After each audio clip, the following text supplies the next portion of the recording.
Banki wykorzystywały swoją przewagę konkurencyjną wobec swoich klientów, to znaczy nie było konkurencji dla banków. To zawsze te serwisy wymiany walut szukały rozwoju, szukały nowych produktów, nowych możliwości.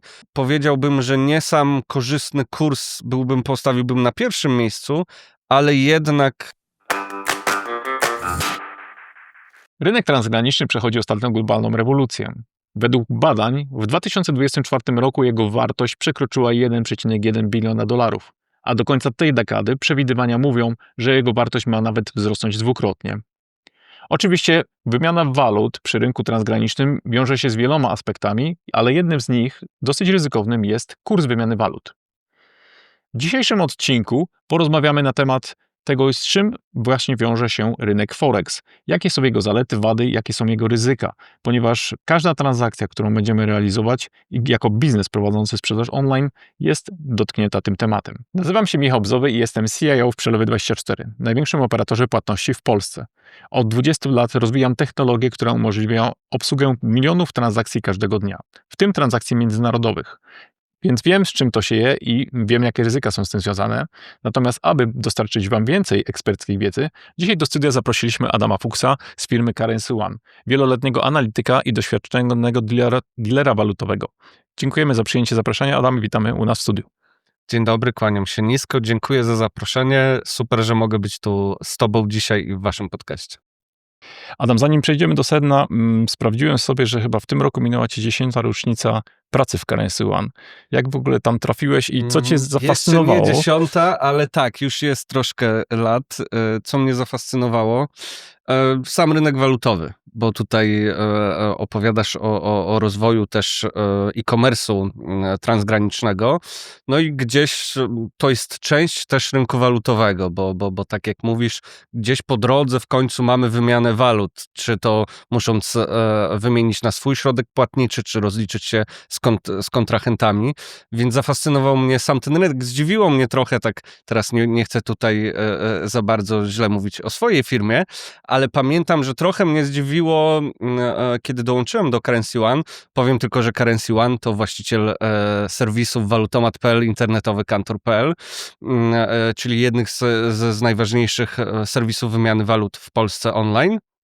I zdziwiło mnie wtedy, że dosyć mało, tak w moim odbiorze, ludzi w firmie interesowało się samym rynkiem walutowym. To znaczy robili swoje poletko, tak, które mieli w tej firmie, ale tak nie podchodzili z zafascynowaniem do tego rynku, a on mnie od razu zafascynował, bo tak mówiąc o liczbach, jest to największy rynek finansowy na świecie i już szacunki teraz mówią o tym, to bardzo trudno jest szacować w ogóle, to jest tak duży rynek, bo na rynkach giełdowych, kapitałowych, no mamy obrót akcjami spółek, to łatwo wyrazić, jaki wolumen i tak dalej. Na rynku walutowym jest to trudniejsze, ponieważ prawie każdy handluje walutą z jakiegoś powodu. I teraz najnowsze szacunki Międzynarodowego Banku Rozrachunków mówią, że to dzienny obrót na rynku walutowym przekracza już $9 bilionów dziennie. Jest to tak ogromny rynek, tak fascynujący, tak wiele rzeczy na niego wpływa, że od razu mnie wciągnął, no i tak trwam w nim i mam nadzieję potrwać jeszcze trochę.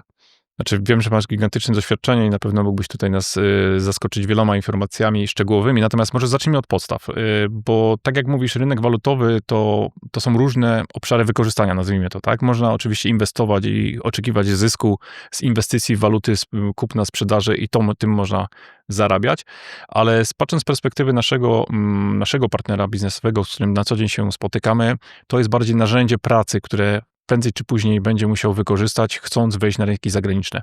Więc jakbyś przybliżył nam, co w twoim jakby rozumowaniu jest takim filarem i podstawami rynku forexowego. Znaczy tak, dla biznesu, jeżeli patrzymy na to od tej strony mocno biznesowej, to nie oszukujmy się, że tak naprawdę ograniczenie ryzyka kursowego.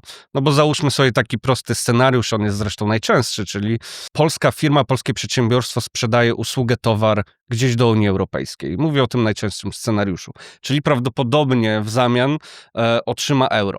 No i teraz tak, Pytanie, kiedy ten towar dotrze do kontrahenta, pytanie, kiedy zostanie wystawiona faktura, kiedy zostanie ona opłacona. I nagle załóżmy mamy kilka tygodni, w trakcie których kurs walutowy może się zmienić. I wtedy dla tego producenta polskiego, tej usługi, tego produktu, nagle staje się problem. Dobra, w tej chwili mam to euro za 4,25, ale kiedy on mi ten kontrahent zapłaci, ono jest już po 4,20.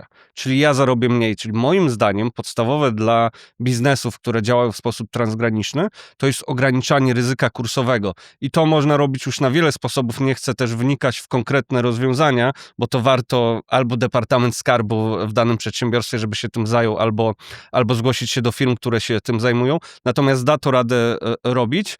Plus taki, ja to ostatnio dosyć często powtarzam przy różnych okazjach, to, co dzieje się na kursie euro, no bo on jest głównym odniesieniem w ostatnich miesiącach, jest bardzo niekorzystne dla spekulantów, którzy próbują zarobić, bardzo korzystny dla przedsiębiorstw, ponieważ ten kurs euro jest w dosyć wąskich widełkach w ostatnich miesiącach i to zdejmuje część presji tak naprawdę z firm, które tym, żeby zarządzać tym ryzykiem, muszą wydawać po prostu. Przygotując się do wywiadu, dostałem brief, że będziesz mówił, że to jest bardzo ryzykowny rynek, że 90% inwestorów traci na walutach, a nie zarabia, więc jakby... Na spekulacji. Właśnie na spekulacji. Jeżeli chodzi o spekulację, bo to jest bardzo popularny, też coraz popularniejsze inwestowanie, widzimy te reklamy różnych serwisów, które pozwalają inwestować w różne aktywa, to żeby spekulacyjnie zarabiać na rynku walutowym jest to bardzo trudne, trzeba mieć sporo doświadczenia, najlepiej spore kwoty do tego, żeby móc nimi ryzykować. Natomiast dla biznesu ta sytuacja jest troszkę inna, ponieważ istnieją narzędzia, które to ryzyko przynajmniej starają się ograniczyć. To zostawmy na razie spekulacje na boku, a pogadajmy właśnie o tym biznesie. Waluty rozlicza się w parach. Co to znaczy waluty się rozlicza w parach, gdybyś mógł to przybliżyć w kilku słowach, na czym polega i jakie to daje ograniczenia, jeżeli chodzi o wykorzystywanie tego narzędzia? Rynek walutowy, nie zapłacimy za euro zbożem, workiem zboża, nie zapłacimy baryłką ropy. Za euro w Polsce zapłacimy polskim złotem. No wychodząc dalej w świat oczywiście inną walutą.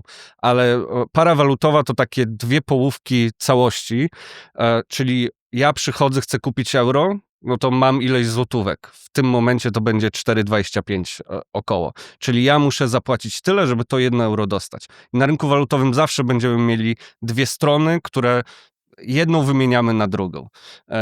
I tutaj w parze walutowej, bo tak pewnie większość o tym nie myśli, ale rynek lubi pewne układy i ułożenie. I dlatego z reguły mówimy o euro-PLN-ie i kurs jest podawany euro do złotego, czyli właśnie, że te 4,25 za euro musimy zapłacić. I to oznacza, że euro jest walutą bazową, a złoty walutą kwotowaną. I zawsze tak będzie wyrażone. Oczywiście matematycznie można to odwrócić, to nie jest problem, ale rynek uznaje pewien układ par walutowych. Z reguły byśmy powiedzieli, to silniejsza waluta jest tą bazową i to inne muszą być w niej wyrażane. To troszkę są też zaszłości historyczne, mogą być, no ale podstawą to są te dwie strony transakcji i zawsze na rynku walutowym będziemy mieli właśnie te dwie strony transakcji. Dla wielu firm w Polsce, które zaczynają swoje biznesy tutaj, ten rynek lokalny robi się coraz węższy, coraz ciaśniejszy, tak? I szukają wyjścia za granicę. No i wtedy właśnie pojawia się ta konieczność przewalutowania. Na co zwracać uwagę? Ponieważ oczywiście każdy z nas ma możliwość przewalutowania w banku, tak? I dlaczego serwisy internetowe, tak jak Valutomat, z którego zresztą tutaj będzie reklama, korzystam na co dzień, może nie na co dzień, ale co miesięcznie przy spłacie pewnego kredytu.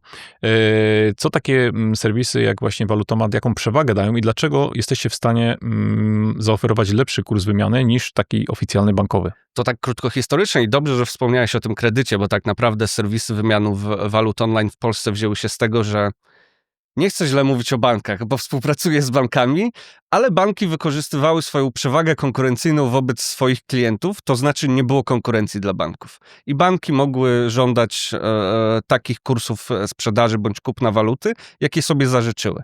I nagle przyszedł wyrok sądowy, to a propos właśnie kredytów frankowych, który powiedział, że to nie jest tak, że ludzie muszą brać od was te franki. człowiek może przyjść ze swoimi frankami i zapłacić te raty kredytów. I okazało się w tym momencie, banki tak naprawdę nie były na to przygotowane i zrobiła się pewna luka na rynku, w którą weszły właśnie serwisy wymiany walut, które były w stanie, no nie chcę tu kuchni zdradzać zupełnie naszej pracy, no ale myślę, że każdy jest w stanie sobie wyobrazić, że jeżeli ja mam 1000 złotych i chcę je wymienić, to trochę inaczej bank podchodzi chociażby do mnie, kiedy mam 1 000 000 i chcę go wymienić. I w tym momencie zrobiła się luka, w którą weszły serwisy wymiany walut i najpierw grały w dużej mierze tym, że po prostu miały korzystniejsze kursy. Ale też jako fintechy to zawsze te serwisy wymiany walut szukały rozwoju, szukały nowych produktów, nowych możliwości, co banki robiły często dopiero zmuszane właśnie tym, co robił rynek i okazało się, że właśnie serwisy wymiany walut online są w stanie wprowadzić rzeczy, których nawet polskie banki. Ja tak się odniosę do swojej firmy i do Walutomatu. Przelewy SEPA i SEPA Instant, czyli natychmiastowe przelewy w euro na obszarze Unii Europejskiej. My byliśmy pierwszą instytucją w Polsce, która wprowadziła możliwość właśnie takich przelewów, a banki to zrobią, mają chyba jeszcze czas do 27 roku, żeby wprowadzić jedno z podstawowych rzeczy w Unii Europejskiej i w obrocie w europejskim obszarze gospodarczym, więc to też pokazuje po prostu, że serwisy wymiany walut jako fintechy zawsze wiedziały, że muszą iść do przodu, a banki troszkę podążały za nami. Ta sytuacja troszkę się zmieniła i banki wiedzą, że to jest duży rynek i też się dostosowują i też przedstawiają ciekawe produkty. Natomiast to, o czym wspominałeś na początku, rośnie e-commerce transgraniczny, coraz więcej ludzi wyjeżdża za granicę. Jakby sytuacji biznesowych, prywatnych do tego, żeby wymieniać walutę jest coraz więcej, a więc gdzieś ten tort też się powiększa, chociaż już tak mówiąc zupełnie rynkowo, w tym momencie przeszkadza to, że ten kurs euro jest tak bliski, bo zmienność sprawia, że tych wymian jest jeszcze więcej. Tak, znaczy to też zauważyliśmy, przeprowadziliśmy ostatnio wśród naszych partnerów, naszych klientów ankietę, której zapytaliśmy, jakie produkty widzieliby w przyszłości na platformie Przelewy24 i wśród większości właśnie pojawił się temat wymiany walut, dlatego jakby też dodaliśmy ostatnio taką funkcjonalność, gdzie można sobie bardzo szybko i wygodnie przewalutować i wypłacić środki zgromadzone w Przelewy24 na swoje konto, ale to też pokazuje, że właśnie ten trend już wychodzenia za granicę jest coraz bardziej popularniejszy, to już nie jest globalne brandy, które wchodzą do nas i jakby zjadają i przechodzą dalej, to są już coraz te MSP, przedsiębiorstwa też korzystają z tej furtki, też zaczynają wymieniać walutę. No dobra, to teraz odczaruj trochę to, od czego zależą te kursy walut, tak? Czego mogą się spodziewać sprzedawcy i czy jesteśmy w stanie powiedzieć, w jakim dniu roku albo miesiącu warto kupić walutę? Nie, tego się nie da nigdy powiedzieć, tak jak tutaj będziemy wracać, ale to jest tak ogromny rynek, tak dużo się na nim dzieje, że przewidywanie nawet w kontekście dni jest czasem trudne, a miesięcy może być ale jeszcze to powiedz trudniejsze. chociaż, na co zwracać uwagę, bo wiadomo, że tak. bo na przykład wojna to jest coś, znaczy ja nie chcę mówić, że to jest oczywiście, że to jest bardzo złe i jakby potępiamy, natomiast wojna to jest oczywiście okazja do spekulacji, tak jak mówiliśmy, tak, okazja do nabycia, momentalnie waluty rosną i momentalnie za chwilę zazwyczaj spadają. I to są takie sytuacje, które jednoznacznie pokazują, że trzymanie w tym momencie zamrożonego portfela walutowego jest bardzo ryzykowne i na takie syndromy trzeba zwracać uwagę. Na co jeszcze? Znaczy, ja bym powiedział tak, 3 elementy i może uda mi się nawiązać nawet z nimi do tej wojny, o której mówisz. 3 elementy, które wpływają, tak jakbyśmy chcieli, na kursy walut, na pozycję danej waluty na rynku. To jest ekonomia, polityka i emocje. I tutaj można by do tej wojny nawiązać, że jeżeli jest zagrożenie wojny, to od razu można powiedzieć jest zagrożenie ekonomiczne dla danego państwa, dla danej gospodarki, ponieważ nie wiadomo, jak będzie dalej ona funkcjonowała. Wchodzi tutaj polityka, czy tudzież geopolityka, czyli no to napięcie od razu, ta wojna, jeżeli ona jest blisko, to ona wpływa, to właśnie na złotym mogliśmy też zobaczyć kilka lat temu, kiedy Rosja już pełnoskalowo napadła na Ukrainę. I trzecie, ekonomia, polityka i trzecie, emocje. I emocje są bardzo, ponieważ możemy sobie próbować racjonalizować, że rynek to są liczby, algorytmy. Algorytmy te są ustawione też przez ludzi. One są ustawione na pewnych poziomach. Ostatecznie to ludzie decydują, a ludźmi kierują emocje. I jeżeli właśnie przychodzi ta wojna, to te rozważania nawet o ekonomii, o polityce, o konsekwencjach schodzą na dalszy plan, ponieważ rządzi sentyment. Więc jeżeli miałbym wymienić, to jest ekonomia i już odchodząc od tej wojny, to na co dzień to są odczyty makroekonomiczne, czyli jak szybko rozwija się dana gospodarka, jaka jest inflacja, jaka jest stopa bezrobocia, a ostatecznie gdzieś przechodzi to do tego momentu, jak te dane makroekonomiczne przełożą się na działanie banku centralnego. Bo to jest jeden z kluczowych, zresztą no to też czujemy w Polsce, w Stanach zaraz to może być, czyli na przykład teraz obniżki stóp procentowych. I jakby to właśnie wszystko, co dają nam dane, składa się na to, czego możemy oczekiwać, tudzież inwestorzy globalni mogą oczekiwać. Jeżeli gospodarka się rozwija, są dobre perspektywy, to warto trzymać właśnie może w tej walucie, wymienić tę walutę, żeby kupić spółki na danej giełdzie. Natomiast ostatecznie gdzieś ta perspektywa musi się też łączyć z tym, co zrobi bank centralny. Czemu ja do tych banków centralnych wracam? Ponieważ wysokość stóp procentowych jest kluczowym czynnikiem zarówno dla naszych portfeli, jak nie wiem, spłacamy kredyty, ale też dla rynków walutowych. Jeżeli stopy procentowe idą w górę, to oznacza, że wszystkie aktywa wyrażone w danej walucie, to będzie lokata, depozyt, to będą obligacje skarbowe, będzie płacić lepiej, będzie wyżej oprocentowana.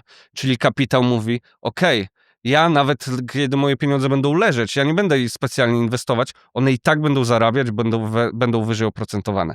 Kiedy stopy zaczynają spadać, ponieważ jest niższa inflacja, ponieważ już nie musi być tak restrykcyjnej polityki, to kapitał zaczyna szukać, to w tej walucie już niekoniecznie tak dużo uzyskam, poszukam gdzie indziej.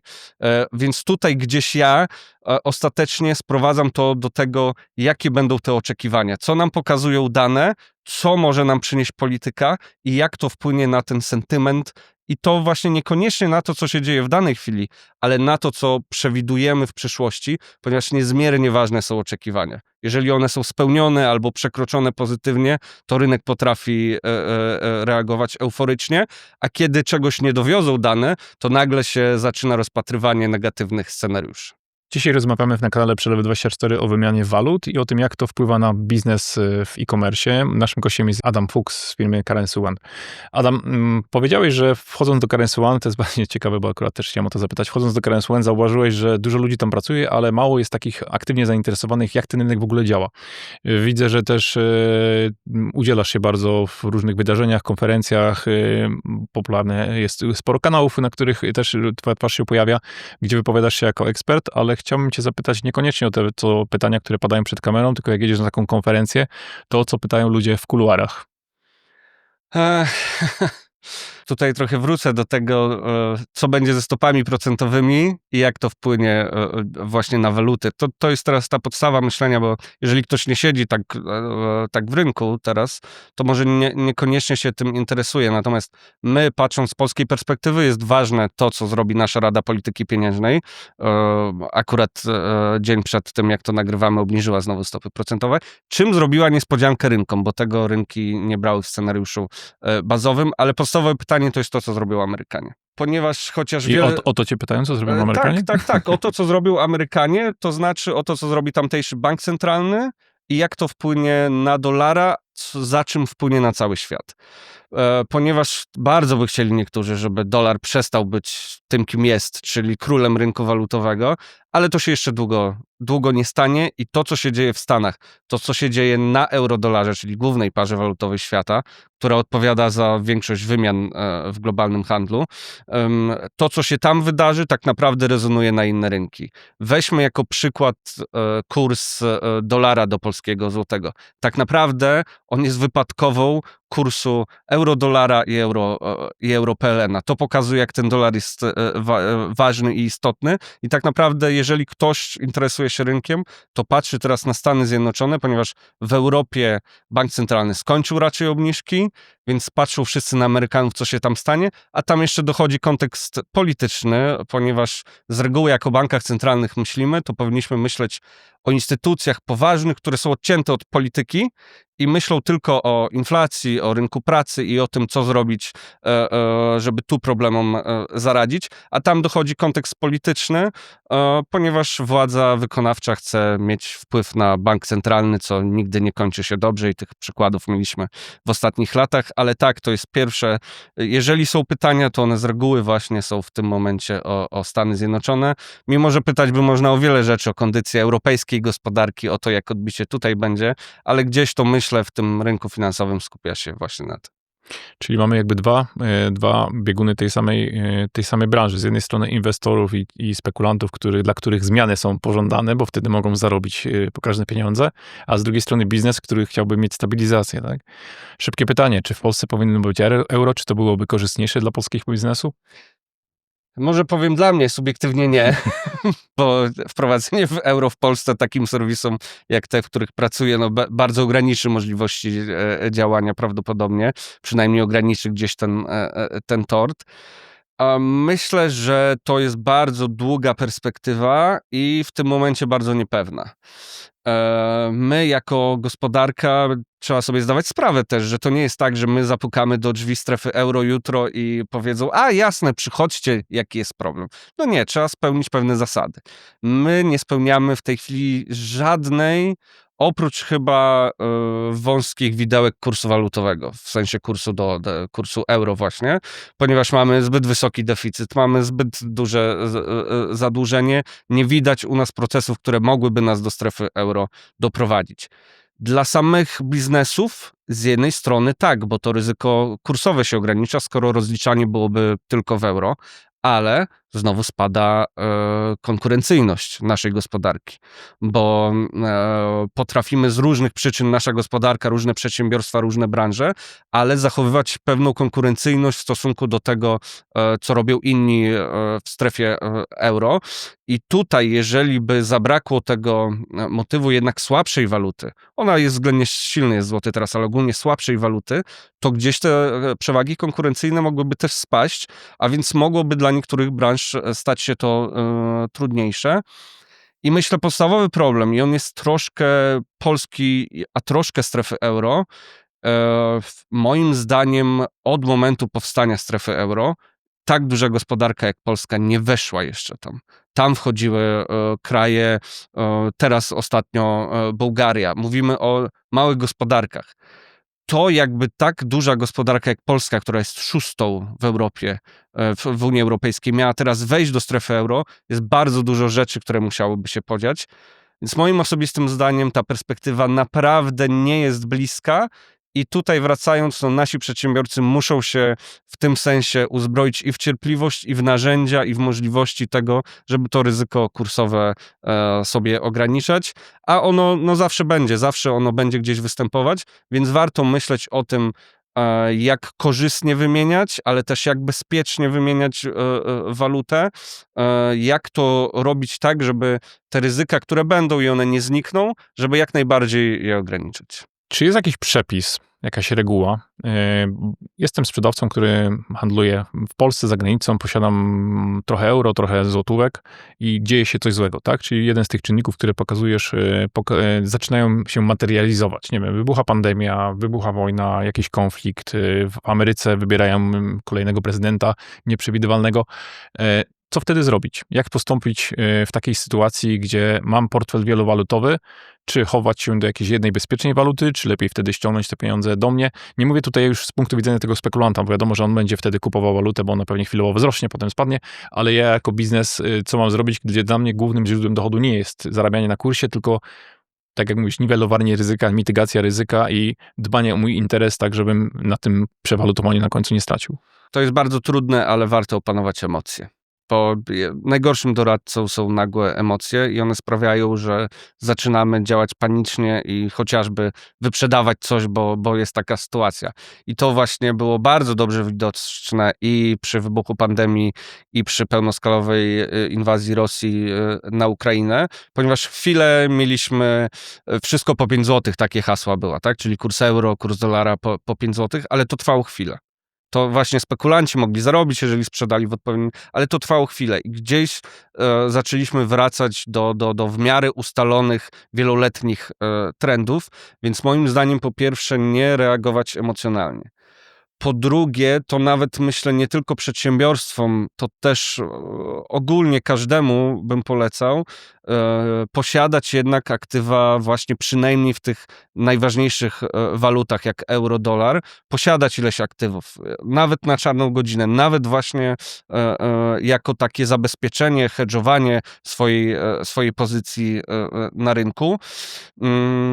I czerpać informacje, czerpać dane i dopiero wtedy próbować szukać możliwości upozycjonowania się w nowej sytuacji. Tak bym to nazwał, ponieważ emocje, one zawsze nam będą towarzyszyć, ale jeżeli one są gwałtowne i właśnie dzieją się w ramach jakiegoś kryzysu, czegoś nagłego, to one z reguły nam nie pomogą i było, myślę, tutaj znowu nie zdradzając wielce kuchni, ale było też nie tylko indywidualnych inwestorów, ale sporo przedsiębiorstw, które kupowały to euro i dolara po 5 zł i zostały tak z nim, tak? Oczywiście może potem go sprzedały już z jakąś stratą, ale właśnie reagując na to, co się dzieje i dołączając do tego rajdu paniki, to jest jedna chyba z najgorszych rzeczy, którą można zrobić.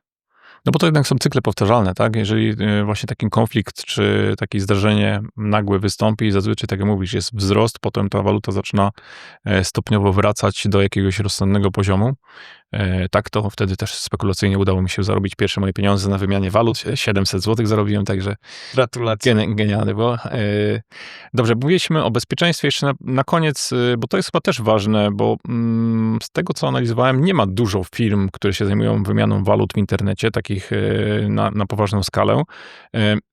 Jak dobrać partnera, z którym przeprowadzać takie transakcje? Oczywiście pierwszym wyborem jest bank, bo tu jesteśmy, ale gdy widzimy te kursy bankowe, to faktycznie jak sobie porównamy z kontratami internetowymi, no to jest niebo do ziemi i w przypadku już kwoty 1000-2000 euro, to już widać tą różnicę, tak?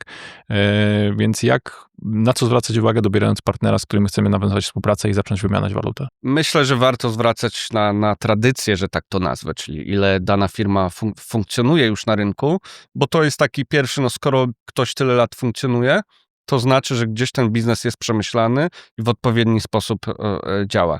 Warto na pewno sprawdzić firmę, czy ma licencje odpowiednie w KNF-ie, czyli czy jest w jakimś stopniu przez ten KNF kontrolowana. Tutaj mogę powiedzieć, że Currency One kolejne zakresy licencji od KNF-u właśnie Ale to cię teraz zapytam, otrzymała. bo to też możemy się teraz opowiedzieć, bo przez wiele lat ten biznes był nieregulowany. Przez wiele lat, pamiętam, że kiedyś robiliśmy analizę, nie wiem, 15 lat temu, to jak zapytaliśmy KNF-u, co potrzebujemy do uruchomienia kantora, to powiedzieli w sumie, że to nie jest ich obszar zainteresowania. To się, rozumiem, zmieniło, tak? To znaczy, nie zmieniło się może na tyle dalej, KNF powie, że wymiany walut nie kontroluje. Ale jeżeli już my jako serwis chcemy gdzieś wysłać środki, to już nie tylko wymieniamy walutę, też stajemy się płatnikiem. Jakby tych licencji, które KNF, oczywiście sama wymiana walut wciąż jest nieregulowana, te prace legislacyjne trwają, bo wiemy, nie będziemy wymieniać tutaj może jednego z serwisów, ale jakby upadek, tak go nazwijmy, czy zawieszenie działalności przez jeden z serwisów, gdzieś popchnęło pewne prace też legislacyjne, ale na to wciąż czekamy, ponieważ tu znowu, jak nasza legislacja, chcą do jednego worka wrzucić kantory zajmujące się wymianą tradycyjnych walut z kryptowalutami i jeszcze nie wiadomo z czym, więc no tutaj pytanie, czy nie wyjdzie potworek, ale jeżeli nawet nie ma tej samej wymiany walut licencjonowanej przez KNF, to jest ileś rzeczy, które ten KNF licencjonuje w danej spółce, w danym przedsiębiorstwie, a to też pokazuje, że w takim razie KNF tam przychodzi, patrzy, tak? Oczywiście to można zadawać pytanie, jak KNF się zachowywał w niektórych sprawach w przeszłości, ale no, to jest ta instytucja finansowa, która dba o stabilność w naszym państwie, więc ją trzeba brać pod uwagę. Myślę, że warto też zwracać, szukając tak troszkę, pewnie nawet można social media danych serwisów wymiany walut, ale właśnie spojrzeć, czy coś się dzieje w tej spółce. Czy ona szuka możliwości rozwoju, czy ona wprowadza nowe produkty, bo to też jest kolejny dowód na to, że to nie jest po prostu firma, która sobie, no dajcie mi pieniądze, wymienię. Ona szuka, ona się rozwija. To też myślę jest bardzo ważny czynnik w poszukiwaniu. I gdzieś pewnie właśnie, jeżeli miałbym gdzieś na skali to umieszczać, to jednak powiedziałbym, że nie sam korzystny kurs postawiłbym na pierwszym miejscu, ale jednak taką pewność i zaufanie do danego serwisu. I mówię, no moim zdaniem, jeżeli ktoś prowadzi przedsiębiorstwo i musi się tą wymianą walut zajmować, to warto szukać też możliwości zabezpieczenia swojej pozycji walutowej, bo tutaj mówię, nie chcę wchodzić w szczegóły, ale zarządzanie pozycją walutową swojej firmy, czyli mam różne waluty różnych kontrahentów, niekoniecznie i nie powinno polegać tylko i wyłącznie sprzedaży, kupnie waluty. Tu są narzędzia, które dają nam możliwość, powiedzmy to, właśnie ustawiania się wobec ryzyka kursowego i zabezpieczania go. To oczywiście kosztuje, bo nie ma rozwiązań finansowych, które są darmowe, ale pozwala nam też podejść spokojniej, że ja się nie muszę tym kursem za miesiąc, 2, 3 przejmować, ponieważ ja mam to w jakiś sposób zabezpieczone. Dzięki temu wiem właśnie, jak dalej swoje przedsiębiorstwo prowadzić w tych warunkach, które gdzieś w jakimś stopniu też sam określam. Dzięki, Adam, to była naprawdę bardzo wartościowa rozmowa, a gdybyś miał zostawić naszych widzów z jakąś jedną przewodnią myślą dotyczącą tego rynku, co by to było? Rynku walutowego. Rynek walutowy nigdy się nie kładzie spać i my, chcąc w nim uczestniczyć, też musimy pamiętać o tym, że on ciągle płynie, to on ciągle trwa i to my musimy się też dostosowywać do zmieniających się kursów. Tak jest, to było bardzo, bardzo dobre podsumowanie. Dzisiaj rozmawialiśmy o szansach i ryzykach dotyczących wymiany walut. Może to być dla każdej z firm i ryzykowne narzędzie do utraty, do zjedzenia marży, ale też może to być w rękach świadomego użytkownika bardzo dobre narzędzie do wygenerowania dodatkowych zysków, czy też zabezpieczenia się przed stratami. Warto zapamiętać, że to nie jest rynek przewidywalny, tak? To jest rynek dość ulegający różnym wpływom, dlatego warto mieć ten portfel walut zdywersyfikowany, warto współpracować z zaufanymi partnerami i te podstawowe rzeczy powinny dać nam spokój i umożliwić swobodne poruszanie się w rynku międzynarodowym. Dziękuję, Adam, za przybycie i za rozmowę i zapraszam również osoby do oglądania kolejnych naszych odcinków. Dziękuję serdecznie, pozdrawiam.